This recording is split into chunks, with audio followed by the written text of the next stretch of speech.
জীবনের একটি চাওয়া, একটি পাওয়া, তুমি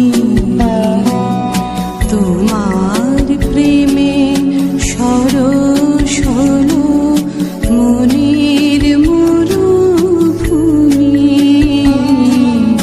মনের মরুভূমি আমার জীবন। প্রিয় শ্রোতাবন্ধু, প্রভু যিশুর নামে খ্রিস্টীয় শুভেচ্ছা জানাই। আমরা শুনেছি রুতের ভালোবাসার সংকল্প, রুতের ভালোবাসার প্রতিক্রিয়া। আসুন দেখার চেষ্টা করি রুতের ভালোবাসার অনুরোধ। রুত নিজেকে প্রস্তুত করেছিলেন তার প্রভুর ভালোবাসা পাওয়ার জন্য। শাশুড়ি নয়মি রুতকে জানিয়েছিলেন ইসরায়েলীয় মুক্তিকর্তার আশীর্বাদ ও ভালোবাসা পেতে গেলে কি করতে হবে। যেমন রুত তার 3 অধ্যায় 3 পদে লেখা আছে, অতএব তুমি এখন স্নান করো, তৈলমর্দন করো, তোমার পরিচ্ছদ পরিধান করো এবং সেই খামারে নামিয়া যাও। আবার 6 পদে লেখা আছে, পরে সে ওই খামারে নামে গিয়া তার শাশুড়ি যাহা যাহা আদেশ করিয়াছিল সমস্তই করিল। প্রিয়, রুত ভালোবাসার অনুরোধ জানাবার পূর্বে নিজেকে প্রস্তুত করেছিলেন, নিজেকে শুচিশুদ্ধ করেছিলেন, নিজের পরিচ্ছদ সুন্দরভাবে পরেছিলেন এবং এক বাধ্যতার জীবন তৈরি করেছিলেন। যদি কোনো ব্যক্তি প্রভু যিশুর ভালোবাসার জীবনে পেতে চায়, তাহলে অবশ্যই তাকে শুচিশুদ্ধ এবং পবিত্র করে রাখতে হবে নিজের জীবন। একই সাথে বাধ্যতার জীবনও থাকতে হবে। যেমন 7 পদে লেখা আছে, রুত ধীরে ধীরে আসিয়া তাহার চরণ অনাবৃত করিয়া শয়ন করিল। নিজেকে প্রভুর নিকটে পূর্ণরূপে সমর্পণ করে দেওয়া। রুত ধীর ও শান্ত হয়ে ভালোবাসার অনুরোধটি জানিয়েছিলেন।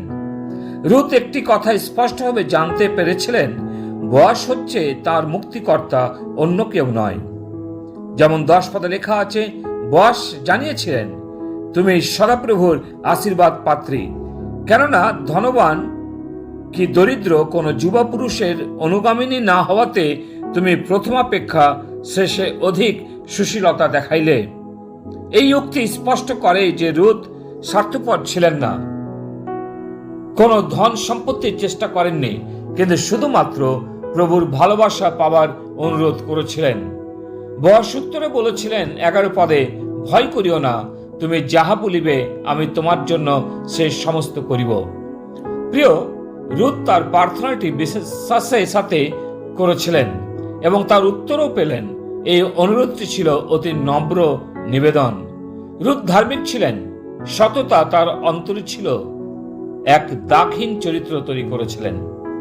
অন্য কারো কাছে প্রয়োজনের কথা বলেননি, কিন্তু নিকট আত্মীয় মুক্তিকর্তার নিকটেই মিনতি জানিয়েছিলেন। বিশ্বাসী জীবনেও তা হওয়া উচিত। কেন নিজের প্রয়োজনের কথা আমাদের মুক্তিকর্তা প্রভু যিশুকে বলা উচিত, যিনি বলেছেন, যাচ্ছা করো, দেওয়া যাইবে, দ্বারে আঘাত করো, দ্বার খুলে দেওয়া যাবে এবং অন্বেষণ করো, পাবে। মথি তার 7 অধ্যায় 7 পদে তাই লেখা আছে। আবার প্রভু বলেন, তোমরা পাও না কারণ তোমরা যাচনা করো না।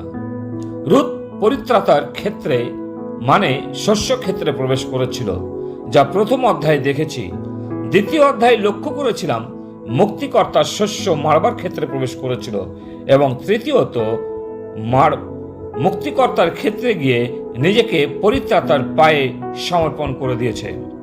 যদি কোনো বিশ্বাসী নিজেকে সমস্ত কিছুর জন্য প্রভুর চরণে পূর্ণরূপে সমর্পণ করে দেয়, তাহলে অবশ্যই প্রভুর ভালোবাসা নিজের জীবনে পাবে।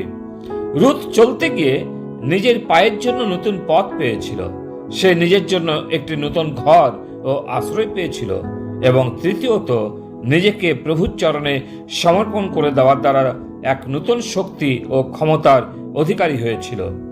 রুত তার দাসী নন, কিন্তু বয়সের সম্পত্তির এবং ক্ষমতার অধিকারী। প্রিয়, প্রভু যিশু তার শিষ্যদের বলেছিলেন, আমি তোমাদের আর দাস বলি না, কিন্তু তোমাদের বন্ধু বলি। রুত ইসরায়েলের রীতি রেওয়াজ মেনে অনুরোধ জানিয়েছিলেন নিকট মুক্তিকর্তার যে দায়িত্ব তা যেন বোয়াস পূর্ণ করেন। বোয়াস রুতের অনুরোধ শুনে কেঁপে উঠেছিলেন। তাই বোয়াস জানিয়েছিলেন তার পূর্বে আরো একজন নিকট আত্মীয় আছে, সে যদি উদ্ধার না করত বা না করতে চায় তাহলে তিনি করবেন। হ্যাঁ, আমাদের ক্ষেত্রেও আজ অনেকে সেই নিকট আত্মীয় 10 আজ্ঞার প্রতি ভরসা করেন, পালন করতে চান। 10 আজ্ঞা কখনোই কাউকে উদ্ধার পাওয়ার জন্য নয়, কিন্তু তা কোনো দিনও সম্ভব করে উঠতে পারে না, কারণ 10 আজ্ঞা মানুষকে পরিত্রাণ দেয় না।